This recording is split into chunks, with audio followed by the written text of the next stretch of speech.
School میں پڑھنے والی 8ویں کلاس کی ایک لڑکی، مسلمان لڑکی جس کی عمر صرف 15 سال، اسکول جانے کی وجہ سے اور گھر میں کوئی تربیت نہ ہونے کی وجہ سے اس لڑکی کی دوستی کچھ لڑکوں سے ہو گئی۔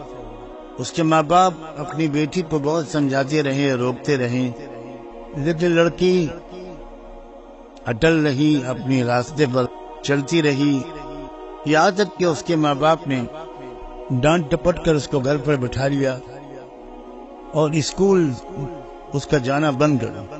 اس پر اس لڑکی کو اپنے ماں باپ پر ایک قدر غصہ آیا کہ اس نے کسی سے فون پر کہہ کر میڈیکل اسٹور سے نیند کی گولیاں منگوائی، اور وہ نیند کی گولیاں اس بیٹی نے اپنے ماں باپ کو بڑی مقدار میں گولیاں پیس کر کسی مشروب میں، چائے دودھ وغیرہ میں ملا کر اسی رمضان کے مہینے میں، پرسوں کا یہ واقعہ ہے، اپنے ماں باپ کو وہ پلا دیا اور وہ بیچارے گہری نیند سو گئے۔ جب اس نے دیکھا لڑکی نے کہ ماں باپ اب گہری نیند سو گئے ہیں، تو اس نے دھاردار کڑھاڑی سے اپنے ماں اور باپ دونوں کا گلا کاٹا۔ جب پڑوسیوں کو کچھ اندازہ ہوا اور انہوں نے دیکھا تو باپ کو آخری سانسیں لیتا ہوا پایا، ماں تو مر چکی تھی۔ باپ کو لے کر اسپتال دوڑے لوگ، لیکن وہ جاتے جاتے یا وہاں پہنچ کر اس کا دم نکل گیا۔ پولیس نے اس کی تفتیش شروع کی، تب اس سے پتہ چلا، میں تفصیل تو نہیں بتا رہا، مقصد تو کوئی خبر کی تفصیلات سنانا نہیں، تب پتہ چلا کہ یہ اس بیٹی کی حرکت ہے، 15 سال کی لڑکی، اور اس نے اپنے اس ماں کو، جس نے بڑی مشکل سے اس کو پیٹ میں رکھا ہوگا، جنم دیا ہوگا، پالا پوسا ہوگا، اپنی نیندیں حرام کی ہوں گی، اس باپ کو جس نے اس کی لیے کمائی کی ہوگی، سردی گرمی سب برداشت کی ہوگی، اس لڑکی نے اپنے ماں باپ کو کلہاڑی سے مار مار کے ہلاک کر دیا۔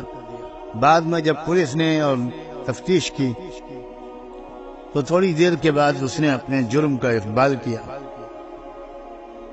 قبول کیا کہ میں نے ہی مارا ہے، اور وجہ صرف یہ تھی کہ مجھے وہ میرے دوستوں سے اور لڑکوں سے بات نہیں کرنے دیتی۔ آج کل لوگ 99% مسلمان ماں باپ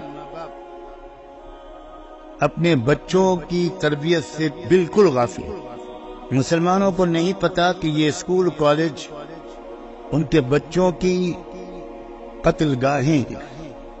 اس لیے میں آج کچھ بات تو قوم کے نوجوانوں سے کہنا چاہتا ہوں، بچوں سے بھی اور بچیوں سے، اور کچھ بات پیرنٹ سے اور سرپرستوں سے کہنا چاہتا ہوں۔ میرا خیال یہ ہے کہ اصل مجرم، بڑے مجرم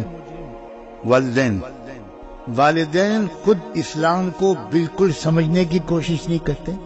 جمعہ کی نماز پڑھ لی مسجد میں جا کر، اور عورت نے نماز پڑھ لی گھر میں اگر وہ نمازی ہے تو، جب والدین خود اسلام کو سمجھے ہوئے نہیں ہوں گے اور اسلام اور غیر اسلام کے درمیان ان کو فرق نہیں پتا ہو، تو وہ کیا سمجھائیں گے اپنے اولاد کو؟ وہ کیسے تربیت کریں گے اپنے بچوں کی؟ ایسی تربیت جو بچوں کے اندر یہ سمجھداری پیدا کرے کہ ہم کو اپنے کالج سے، اسکول سے یا باہر کے ماحول سے کیا لینا ہے اور کیا نہیں لینا۔ کتنے ماں باپ ہیں جو اپنے بچوں کے اندر کچھ سمجھداری پیدا کرنے کی کوشش کرتے ہیں، وہ خود سمجھدار نہیں ہے تو بچوں کو کیا سمجھتا ہے۔ شروع دن سے میں اس محفل میں قرآن کو سمجھنے کی جو بات کر رہا ہوں، وہ دراصل یوں سمجھیے کہ اسلام کو سمجھ کر آپ مسلمان بننے کی کوشش کریں۔ ایک روایتی طریقے پر ہم مسلمان ہیں، مسلمان کے گھر میں پیدا ہو گئے اس لیے مسلمان۔ کوئی انجینئر کے گھر میں پیدا ہونے سے انجینئر نہیں ہو جاتا، ڈاکٹر کے گھر میں پیدا ہونے سے کوئی ڈاکٹر نہیں ہو جاتا۔ اور ایک کسان کے گھر میں پیدا ہونے والا بھی اگر صحیح محنت کرتا ہے تو وہ انجینئر، ڈاکٹر سب بن جاتا۔ سارا دار و مدار تو اس لڑکے اور اس لڑکی اور ان اولادوں، ان نوجوانوں کی محنت پر ہے۔ لیکن اسلام کے بارے میں کتنے نوجوان ہیں، مجھے کوئی بتائے کتنے پرسنٹ ہیں؟ کیا ہیں 10,000 میں ایک نوجوان کوئی ہے؟ کیا 50,000 میں کوئی ایک نوجوان ہے؟ وہ یہ کہہ سکتا ہو کہ میرے ماں باپ نے مجھے اچھی طرح اسلام سمجھایا ہے، میں اسلام کو سمجھ گیا ہوں، مجھے اسلام سے میں نے بے سمجھے نہیں اس قبول کیا ہے، میں صرف اس لیے مسلمان بالکل نہیں ہوں کہ میں مسلم گھر میں پیدا ہو گیا۔ کوئی ہے آپ میں سے کوئی بتا سکتا ہے کہ آپ کے والد نے آپ سے یہ کہا ہو؟ بولیے، جواب دیجیے۔ کوئی کہتا ہے آپ میں سے اپنے بچوں سے کہ تم صرف اس لیے مسلمان نہیں بن سکتے کہ تم میرے گھر میں پیدا ہو؟ کوئی ایک ہے؟